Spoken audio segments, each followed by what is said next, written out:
Imaginez que vous êtes en 1492 et que vous êtes Christophe Colomb. Vous débarquez en Amérique, dans une contrée qui n'a jamais été explorée par les Européens, et vous êtes émerveillé par toutes les possibilités que ça ouvre. Et bien, c'est exactement ça qui est en train de se passer avec le Metaverse. C'est un monde encore plus vaste, encore plus grand que l'Amérique que Christophe Colomb découvrait. Et c'est des possibilités qui sont absolument énormes. C'est un monde qui est en train de s'ouvrir et qu'on va tâcher d'explorer ensemble.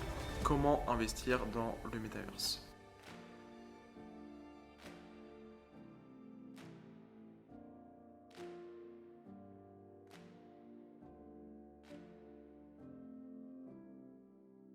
Salut à toi et bienvenue dans NFT Tips. Dans cette chaîne YouTube, je cherche à comprendre pourquoi et comment les NFT vont profondément changer la société et l'économie dans les années à venir. Mon contenu, évidemment, est à but strictement éducatif. Je ne suis pas conseiller financier. Je ne ferai pas de conseil en investissement. Je vous dirai jamais quel coin ou autre chose acheter. Simplement, c'est un but éducatif. Vous êtes seul responsable des décisions d'investissement que vous prenez.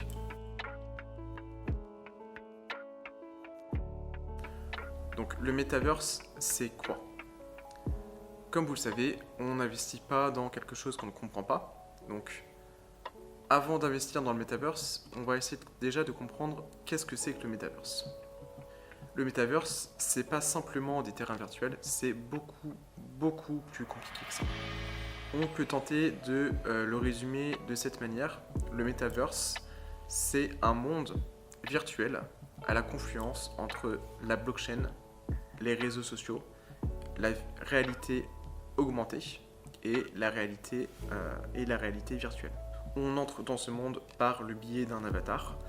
Un avatar, c'est une représentation numérique de vous-même et c'est un monde dans lequel on peut interagir avec son environnement. Il s'agit en fait du futur d'Internet, ce qu'on appelle le fameux Web 3. Ce sera un Internet beaucoup plus immersif que le Web 2 dans lequel on est actuellement. Si on regarde un petit peu l'histoire du Metaverse,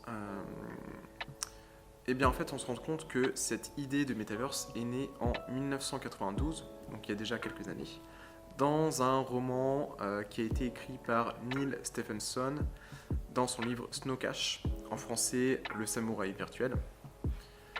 Donc c'est dans son livre que figure la première fois la notion de Metaverse. Quelques années plus tard, si on regarde, en 2003, le célèbre jeu Second Life apparaît. Et à l'époque, c'est une plateforme et cette plateforme a démocratisé le concept de Metaverse. À son apogée, elle comptait à peu près 11 millions d'utilisateurs, de résidents et 50 000 entreprises. Oui, on parlait d'entreprises, donc par exemple IBM, la Caisse d'épargne, etc. Certains sont devenus millionnaires grâce à ce jeu, parce qu'il y avait également une économie, vraiment une économie virtuelle, qui existait en fait.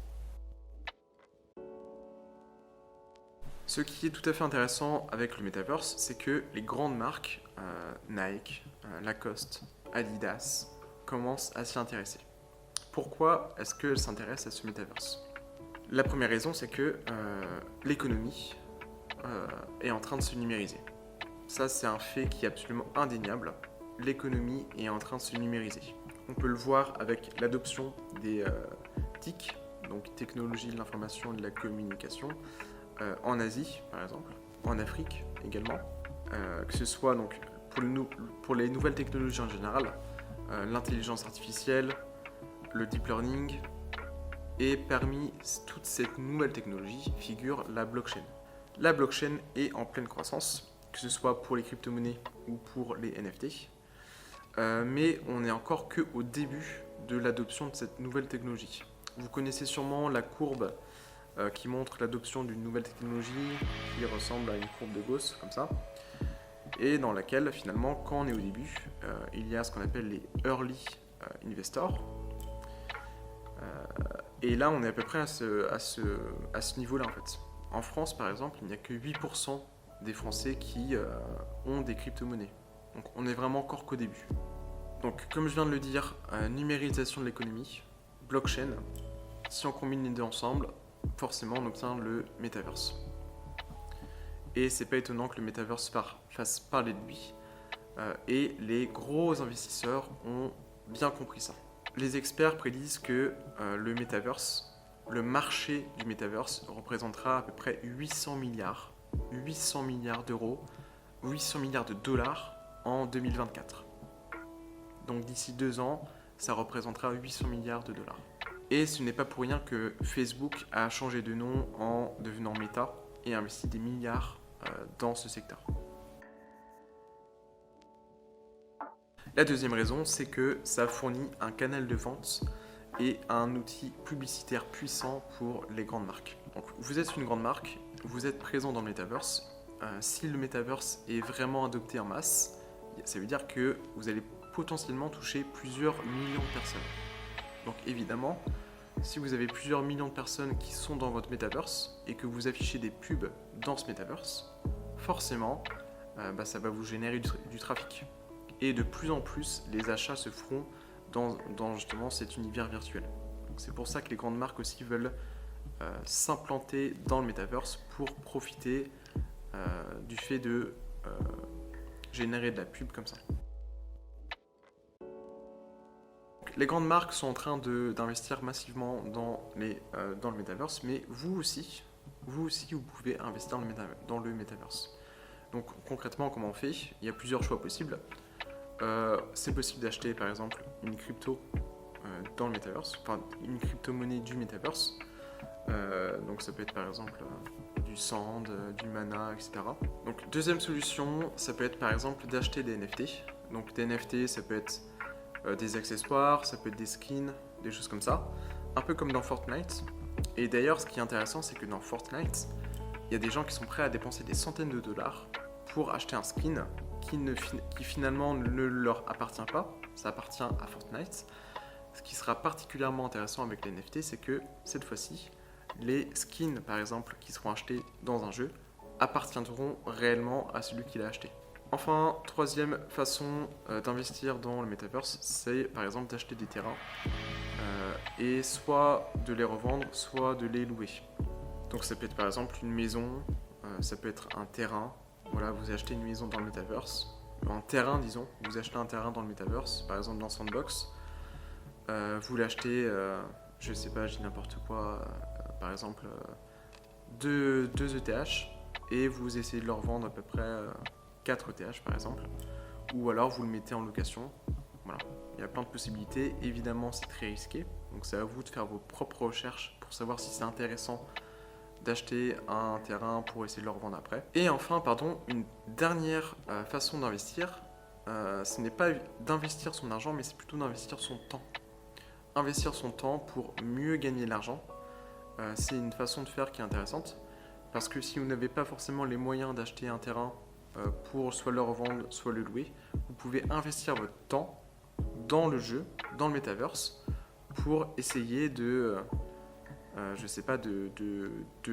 créer des événements, de réunir du monde, de vous faire connaître dans le metaverse, et là ça va vous ouvrir d'autres opportunités auxquelles vous n'auriez pas forcément eu accès. Donc une des façons d'investir dans le metaverse, c'est comme je l'évoquais tout à l'heure, d'acheter des crypto-monnaies ou des NFT dans le metaverse. Si vous êtes un petit peu frileux avec la blockchain, vous avez tout à fait la possibilité d'investir dans des actions qui sont associées au metaverse. Donc je vais vous donner quelques exemples d'actions qui sont liées au metaverse, d'entreprises qui sont liées au metaverse et dont la croissance va sans doute augmenter dans les années à venir. La première entreprise, c'est Nvidia. Nvidia, qu'est-ce que c'est? En fait, ils sont spécialisés dans la création de cartes graphiques et de puces électroniques, notamment GPU, des cartes graphiques GPU qui étaient utilisées pour le minage notamment, mais ça ne sera pas que utilisé pour le minage. Ça sera aussi utilisé pour faire tourner des machines, des PC qui auront besoin d'une grosse puissance de calcul pour gérer tous les graphismes du metaverse. Deuxième entreprise qui est liée au Metaverse, c'est Unity Software. Eux, ils sont spécialisés dans les logiciels 3D. En fait, la plupart des jeux auxquels vous avez joué utilisent Unity Software. Ils contrôlent à peu près 50% du marché. 50% du marché dans les logiciels 3D. Donc c'est énorme, c'est vraiment eux les leaders. Troisième entreprise liée au Metaverse, évidemment Meta Platforms, et notamment le casque OVR Oculus. Facebook avait racheté Oculus pour 2 milliards de dollars, donc ce qui est quand même assez significatif. Et ils vont utiliser donc les casques VR Oculus pour justement pleinement profiter du Metaverse. Donc quelques exemples maintenant de projets Play to Earn, de jeux Play to Earn qui vont fonctionner dans le Metaverse et qui vont sans doute avoir une adoption assez conséquente dans les années à venir. Premier projet, il s'agit de The Sandbox. The Sandbox, en fait, ça a été créé à partir de 2011, donc il y a déjà à peu près 11 ans, donc ça fait déjà pas mal de temps. Mais ce n'est que en 2018 que les deux fondateurs, donc Arthur Madrid et Sébastien Borgé, vont décider d'implémenter la blockchain dans le jeu qu'ils avaient créé à la base pour une application mobile, une application Flash. Et ce sandbox, dans ce jeu, dans The Sandbox, il sera possible pour les utilisateurs de créer un monde virtuel, de monétiser également leur création, de vendre leurs NFT, de les échanger dans une marketplace et d'en tirer des bénéfices. Il y a déjà des célébrités qui ont commencé à s'y intéresser, par exemple Paris Hilton. Voilà. Paris Hilton qui a créé le Paris World il y a peu de temps dans The Sandbox et encore d'autres personnes. Et il y aura sans doute de plus en plus de célébrités qui vont s'y intéresser parce que ça génère de l'argent, c'est une manne financière derrière The Sandbox et forcément ça va attirer les regards et ça va attirer du monde.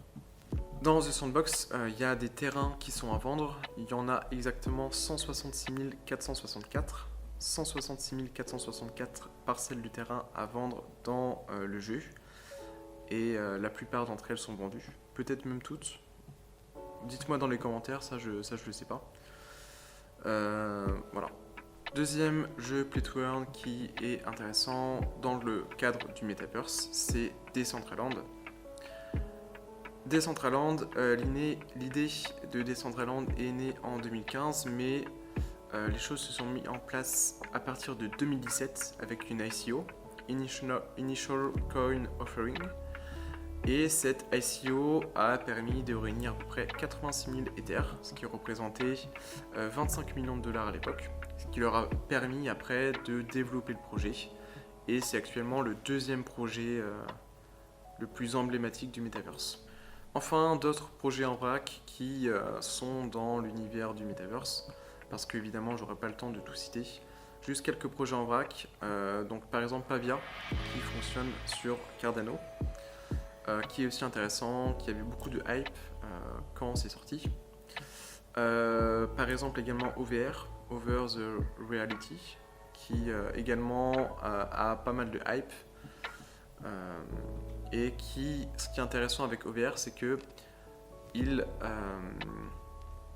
ne vont pas faire un metaverse à proprement parler. Il n'y aura pas de casque OVR, de casque de réalité virtuelle, mais ce sera directement sur l'application. Ils ont en fait tokenisé la planète entière avec je sais plus combien de terrains virtuels qu'il est possible d'acheter et qui sera possible après de louer, etc. Donc, c'est un projet qui est intéressant. Voilà, je vous laisse faire vos propres recherches là-dessus. Comme je vous l'ai dit dans l'introduction, je ne fais pas de conseils en investissement, vous faites vos propres recherches, mais je vais quand même tâcher de vous donner des bons réflexes à avoir si jamais vous voulez investir dans le Metaverse. Donc, bon réflexe numéro 1, c'est de vous promener avant d'acheter. Pourquoi se promener avant d'acheter ? Tout simplement parce que si vous allez par exemple dans Decentraland, et bah vous allez vous rendre compte qu'il n'y a pas tant de monde que ça. Et vous allez vous dire, est-ce que c'est vraiment intéressant d'acheter ou pas? Là, vous allez vous poser quelques questions. Donc, baladez-vous dans les mondes virtuels et demandez-vous est-ce que je suis OK avec le fait d'investir là-dedans? Si c'est OK, bah allez-y. Deuxième bon réflexe à avoir, c'est de n'investir que ce que vous êtes prêt à perdre. Évidemment, il ne faudra pas vendre votre maison pour acheter une maison virtuelle, ça n'a évidemment absolument aucun sens. Mais investir simplement ce que vous êtes prêt à perdre, ça c'est quelque chose qui a du sens. Si vous perdez, bah bon, tant pis, c'est comme ça. Si vous gagnez, tant mieux. Mais au moins, ça ne va pas avoir de conséquences sur votre vie. Troisième bon réflexe à avoir, c'est d'investir son temps plutôt que son argent. Investir son temps dans le fait de rechercher à comprendre la blockchain, à comprendre ce que c'est que le metaverse, à comprendre les projets qui sont derrière le metaverse, comme The Sandbox ou Decentraland par exemple. Ça va vous permettre d'investir beaucoup plus intelligemment et beaucoup plus sereinement dans ces metaverses. Quatrième bon réflexe à avoir, c'est de faire une étude de marché. C'est exactement comme l'immobilier réel. Si vous comptez investir dans l'immobilier réel, et bien évidemment vous allez faire une étude de marché. Et bien c'est exactement pareil dans le metaverse, dans le monde virtuel. C'est exactement pareil. Il faut regarder quel est l'emplacement, il faut regarder quel est le coût de l'achat, quel est le taux de rentabilité, le taux d'amortissement, etc. Donc c'est cet ensemble de calculs qu'il faut avoir en tête pour voir si votre investissement vaut le coup ou pas. Cinquième bon réflexe à avoir, si vous comptez vraiment investir dans le metaverse, et notamment dans les terrains, c'est de bien choisir l'emplacement. Il ne faut vraiment pas réfléchir en termes de coup de cœur, il faut simplement réfléchir en termes d'emplacement. L'emplacement dans l'immobilier, c'est ce qu'il y a de plus important. Et vous devez vous demander, est-ce que la parcelle de terrain est fréquentée? Est-ce que c'est un endroit stratégique, etc. Juste pour l'anecdote, il y a quelqu'un qui s'appelle Andy Sparkle qui a dépensé 450 000 $ pour acheter une parcelle de terrain, tout simplement parce que cette parcelle de terrain était à côté de Snoop Dogg. Bon réflexe numéro 6, c'est d'investir au bon moment, de ne pas FOMO. FOMO, Fear of Missing Out. Donc ça veut dire le fait que il faut absolument acheter parce que le prix est en train de monter, etc. Non. Dans le metaverse, surtout pas. Prenez le temps de bien comprendre le projet dans lequel vous investissez et réfléchissez vraiment sur le long terme. Donc n'investissez pas dans quelque chose parce que le prix monte. En général, ça marche pas bien. Donc prenez votre temps, essayez de vous positionner au meilleur moment avant que ça monte. Enfin, septième bon réflexe à avoir, c'est de sécuriser vos assets numériques. Imaginez que vous achetez un NFT. Imaginez que vous achetez une parcelle de terrain dans The Sandbox. Donc, vous êtes content, c'est parfait. Vous avez votre parcelle de terrain. Quelques mois plus tard, vous regardez le prix et vous constatez que le prix a été multiplié par 4. Super, je vais vendre mon terrain. Vous vous connectez à votre MetaMask et malheur, vous vous rendez compte que vous n'avez plus rien. C'est exactement ce qui peut se passer et c'est exactement ce qui s'est produit pour plusieurs personnes, pour des centaines de personnes, voire des milliers de personnes. Donc surtout, faites attention. Si vous comptez investir dans le metaverse en achetant des terrains par exemple, s'il vous plaît, sécurisez vos investissements, vos NFT, vos cryptos. C'est ultra important. Donc je ferai une vidéo plus tard sur comment est-ce qu'on fait pour sécuriser ces cryptos et ces NFT. Voilà, donc j'espère que cette vidéo vous a plu, que ça vous a permis de mieux comprendre comment investir dans le metaverse, ce qu'il faut faire et ce qu'il faut ne pas faire également. En tout cas, une chose est certaine, une chose est sûre, c'est que le metaverse est là pour rester. Pour l'instant, c'est une technologie qui est récente, qui est encore neuve, qui fait peur, mais qu'on le veuille ou non, cette technologie, dans les 5 à 10 prochaines années, vont faire partie de notre vie. Ça, c'est une évidence. Moi-même, j'ai un regard assez critique vis-à-vis du metaverse, mais ce qui est sûr, c'est que ça va faire partie de notre vie. Donc, autant bien comprendre ce que c'est pour investir intelligemment là-dedans et profiter de cette nouvelle technologie qui va qui va avoir lieu et qui va changer le monde dans lequel on vit. Si vous avez aimé cette vidéo, n'hésitez pas à mettre un like, n'hésitez pas à vous abonner également pour être tenu informé des nouvelles vidéos. C'était NFTips et je vous dis à la prochaine. Ciao.